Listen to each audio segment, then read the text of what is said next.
Ciara, where are we right now? We just witnessed something pretty incredible. Oh yeah, this is amazing. We're here at a dance studio, or I think we turned an office space into a dance studio in Phoenix, Arizona, and today was very, very magical. To put on the Dance Icon Dance Competition in partnership with Colossal and our Why Not You Foundation to ultimately come together to impact lives. Yep. You know, I always say when you impact, you get to save lives as well, which is a blessing. So just so much goodness in this day. Yeah. And the dancers are here because they love dancing. Yeah. Like I was that young girl that loved dancing, I loved performing, and there's nothing better than when you get a stage and opportunity to, you know, shine and show the world that you can do it and you got it. So that happened today in this room, and I'm just, my heart is so full of joy. I'm so thankful. My heart is full of gratitude. I'm definitely going to be dancing out this office space today. And you're going to be dancing with a whole lot of money for the foundation. Oh, yes. How much money did y'all raise? Yeah, I think it was 2.5 and some change. 2.5. You got to say it in there. I'll say it in there. $2.5 million for the Why Not You Foundation. Yay. That's incredible. You got emotional when you saw that number, saw how much good this is going to be able to do. Yeah. Talk to me a little bit about where that emotion came from and really what the heart of your foundation is about. Yeah, well, I got so excited on my way here because I knew, you know, the mission that Russell and I have with the Why Not You Foundation really is to empower the youth to lead with the Why Not You attitude. Ultimately, we want people to tap into their inner Why Not You. But knowing the experiences that we've had over the years, whether it's, you know, seeing someone in the hospital in pediatric care that has cancer that maybe doesn't know if they're going to make it tomorrow, or maybe they have a chance to, and knowing that when you raise money for cancer research, you get to be a part of helping save their lives. You know, when we think about things like our Why Not You Academy, knowing that it's a charter school where kids in that area wouldn't have a chance to have an educational opportunity, and because we're able to support establishments like that, we give them that chance. And we all know the power when someone pours into you when you're young. We know how powerful that is and how far that goes. And that's the gift that keeps on giving, right? So ultimately it's like, we're not here, you know, obviously it's a blessing to be an entertainer and rock out in front of the world. And it's amazing for Russ to be on the field and do what he does best.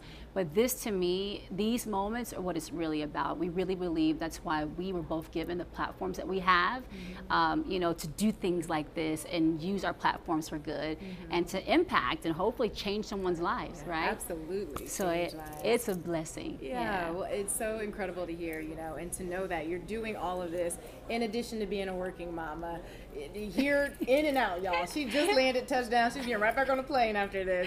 I mean, when you think about the fact you have 4 beautiful children, this incredible family, what would you say is the biggest blessing for you at this chapter in your life when it comes to being a working mama and doing all? Oh my gosh, I would say the biggest blessing is that I am doing it. To be honest, it's a lot going on. It seems like there's a lot. Because everything, it comes in 4s with 4 babies. Yeah. And you know, I say I have my 4 precious babies that I gave birth to, but Russ is my biggest baby. So I got 5, really. You know, the funniest thing is I remember walking to the kitchen the other day, and I dropped all my kids off to school, and then my tiny baby comes around the corner. I'm like, oh my gosh, I do have another one. Wait. Like, there is another. It's giving Home Alone. Kevin! Oh my gosh.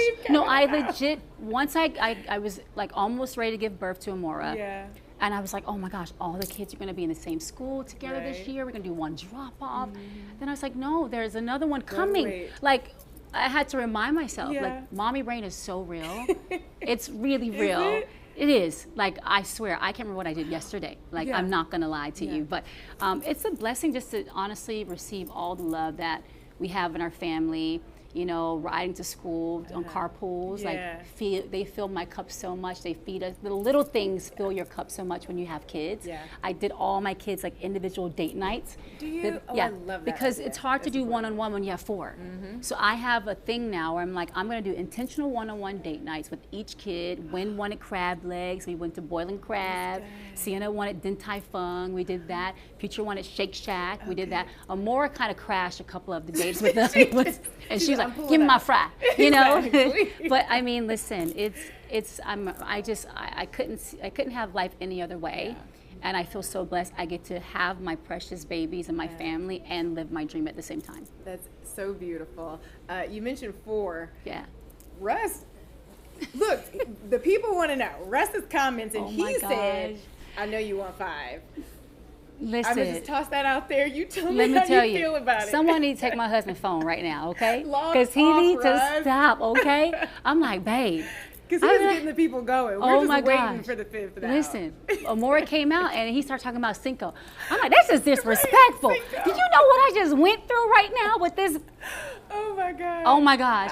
No, but he is so funny. He's got a great campaign going. I'm not gonna lie. Like, and the people are on his side. Yeah, the people are rolling with Russ. Like, they all team Russ. Like, wait, y'all gonna like, have a little like love and sympathy for my ovaries over here, right? For my uterus, the uterus. Give me a look. Break. You know what I'm saying? No, yeah. And it's awesome to see. You said that Future is getting into sports now. Yeah, we've seen a little bit of that. Talk to me a little bit about that dynamic, especially with Russ there to kind of like pour into him in such an incredibly athletic way. Yeah, no, it's amazing. Future is like, he's so talented. Yeah. Honestly, whatever he chooses to do, he's going to be great at it. Yeah. But it is amazing to see his evolution from being a young boy playing t-ball to playing the majors, for his age group, and to see him when the first game he got into, he's like, okay, which way do I even go up and down the court? So like dribbling and taking the ball behind his back, and like, just to see him evolve into a little young man is amazing. And it's obviously, it's incredible when I see Russ and him doing their thing and like throwing the baseball. Like, there's some parts I'm like, that's for y'all to do. Like, I'm gonna watch y'all do that because that's what Russ does best and what Future does best. But it's so sweet to just see him continually evolve every day as a little young man. He took me, in his school they had a student-led teacher-parent conference. Okay. So like, he leads it. The teacher doesn't say anything. Oh, really? Yeah, and it was so sweet. He said, Mom, I'm going to take out the umbrella. I'm going to walk you to the car. Oh, like on his own, that is right? adorable. Opening the door for me. Little like gentleman. the little things. Yes. Yeah, so I love it. Starting them early, I am so here for it. It's a blessing. Beautiful. And of course, with all of this going on, you've got to move to New York. You and Russell, we love your love. What is the key? What's the secret to a successful marriage? The key to amore. To amore, or the key to love. We're gonna say it like in a New York accent. You gotta make love. No, seriously, you do gotta do that too. But not too much. Okay, Cinco. No, but okay, now we can practice like we're making Cinco. We can practice now. Okay, I'm for the practicing. No, but seriously, no, I would say honestly, we're spiritual people, so we always put God and Jesus first in our lives. We always say Jesus at the center, and all things are possible. We love our date nights. Yeah. Right? Date nights are significant. You got to carve out time for the both of you. In the midst of working hard and grinding and having kids and loving on them, we got to love on us. Yep. So we're really big on that. And communication. Communication is so important. Key. Like, you have to, sometimes you got to talk about the ugly things and it's just not comfortable sometimes. Right. But I feel like when you break through that, you grow together. So I think that's really important. Yeah. And then Russ always talks about the act of the continual surprise, right? Continual surprise. Yeah, the element of continual surprise, he says, like kind of keeping each other on our toes. Like, I still got to make sure I get cute and I dress up, and when we go out, like, I got to still do those things, right? And the same thing for him, like, or he always say, always compete. That's what it is. Always compete. Yeah. Spoken like a competitor at the top of his game. Yeah. Always compete. Yep. So it's like we're always, trying to stay on top of our game and keep it young and fresh. And we laugh together. Never stop dating. Yeah. I said the other day, you got to continually search for the beginning. Like, when I first met him, like that feeling, I will never forget it.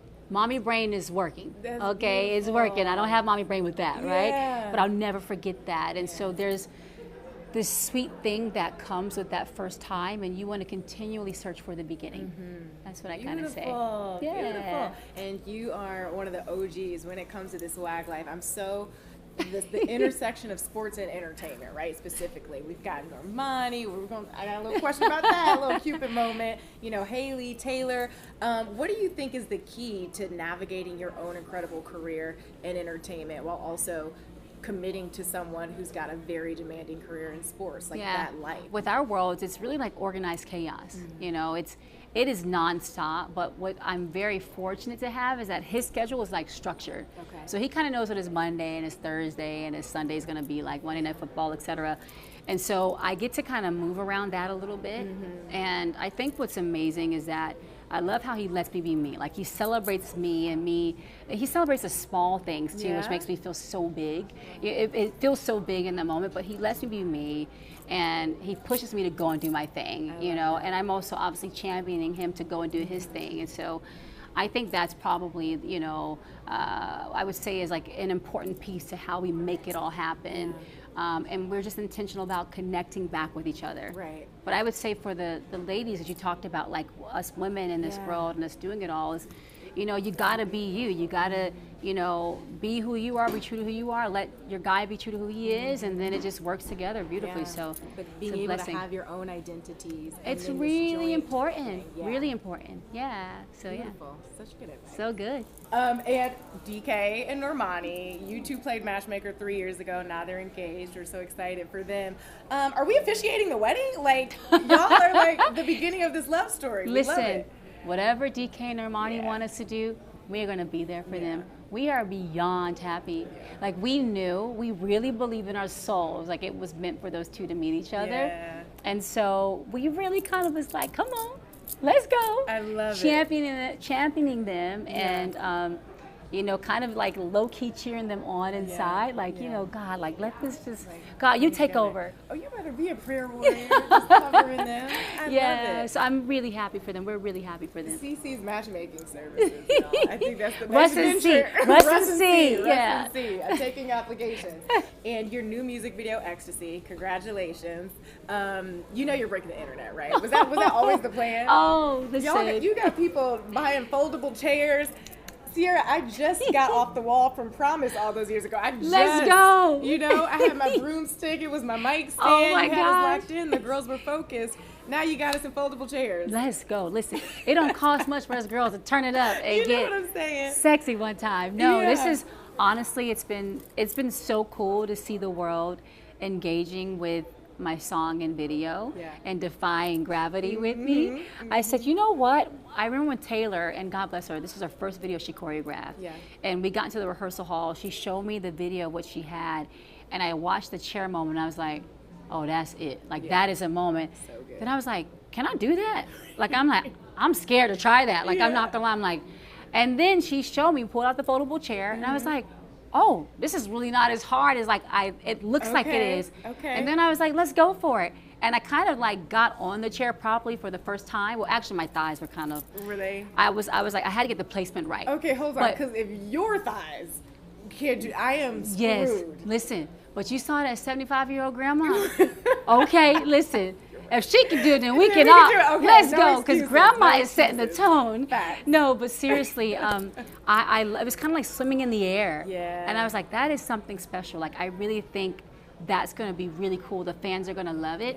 And it's crazy because the fans and people are pulling out the foldable chairs at barbecues, on news stations, everything. Like, it's too funny. And my fans are making funny gifts of me. I'm like, this is crazy town. But it's taken off. It's amazing. I'm really enjoying myself right now with my fans. A little teaser to the new album? Ooh. Yes. It is like a little bit of like the beginning, you Okay, know. so the music is coming. Music We're is getting coming. more. Yes, people can actually pre-order my album now. There it is. Yeah, pre-order the album now. We're looking at 7-Eleven. Okay. As a special day. Okay. And it's entitled CC. Love it. So the CC album is going to be full of this is kind of like my gift of appreciation to my fans, to be honest. Like, this is, I would say, in album years, I'm turning 21. So this is my 21st year since my first album. Yeah, that's incredible. Yeah. So I just want to say thank you to my fans and people for going with me on this incredible journey. I'm running my own label now, and to be honest, it is a lot. Like, you talked about my 4 babies, and I said my 5, including Russ, but also trying to like grind and like do this thing. Like, I've made a lot of my mistakes in front of the world. Like, it's kind of crazy. Since I was a baby, I didn't have training as an artist before I was doing it in front of the world. So a lot of my mistakes and my, you know, bumps and bruises I got along the way happened in real time with my fans. Because you blew up so fast. You were so young. Yeah. When you were fresh out of high school. Yes. Yeah. And so a lot of my bumps and bruises I got along the way, and the good moments, my fans are with me the whole time. They never wavered. So I just want to say thank you to them. So that's really what this album's about. And there's a super R&B core to it. And I executive produced with my friend Tehran, who won Grammy Songwriter of the Year last year. Oh, wow. And he's amazing. We did songs like Level Up together. But yeah, we want the world to feel good and to feel joy. That's what we need. Joy. Right now. Joy, love, celebration. Okay, well, we'll be staying tuned for that. Before I let you go, Met Gala's coming up. Yes. I want to show you some of your best looks. We're obsessed with these, right? We got the photos here. It's only right that we start with this look. Hey, representing my boo. I know that's right. Walk me through this night, how the look came together. Me and Peter Dundas, who I love working with, he beautifully crafted this dress that was made out of his jersey, you know. And I also got to rock a Super Bowl ring that night. Ooh. That was very heavy. Was he nervous about you being out No, all night? but he's like, you better be responsible. Right, you better bring it back. You better be responsible. Yeah, okay. I felt honored that he let me wear the ring. Incredible. You know, but that was really fun. Okay. Yeah, and it was one of my favorites. This one, Okay, I'm obsessed this was really fun. So I got to design this dress with H&M. Did you? Yeah, I was a part of the whole process, which was really cool. I was super proud of this dress. I loved how it kind of felt like skin tone with chain metal. Was it heavy? Or It was was. it pretty light? I had to ride in a Sprinter standing up. So you couldn't even sit in I this could not thing. sit in that dress. Wait, so what did the inside of the party look like? Did we have a different look we changed into? Or were you No, just, we were committed you the up whole all night. Oh, locked Anything in. for fashion. Locked Anything in, for fashion. right? Yeah. Met Gala night. That's the night to do Yes. it. And what do we have here? This look, another Dundas moment. Yeah. And this was honestly so much fun playing. I always say sometimes for us women, we feel empowered through our hair. Yeah. And especially, you know, I would say in Black culture. Absolutely. The hair is like a thing, right? So we bust out the afros this night. I am And here there's for also it. another moment where I had these big, big afro puffs. I opened up the red carpet with Big Frida for the Met Yeah. Gala. We opened it up together. And it was all about the hair for me, just accentuating the dress and being a little dramatic. As you should. At Met, That's you what gotta we be. need, And I'm gonna yes. tell y'all, I about knocked out a couple of people along the way. With the fro? That With was the the fro. The fro was, oh, excuse me. So sorry. Sorry, coming Ooh. through. Coming Okay, through. let me just sit still. You're right. Yeah. You could sit in this one, so it was good. You Yeah, did. but Okay. that was, it was really fun.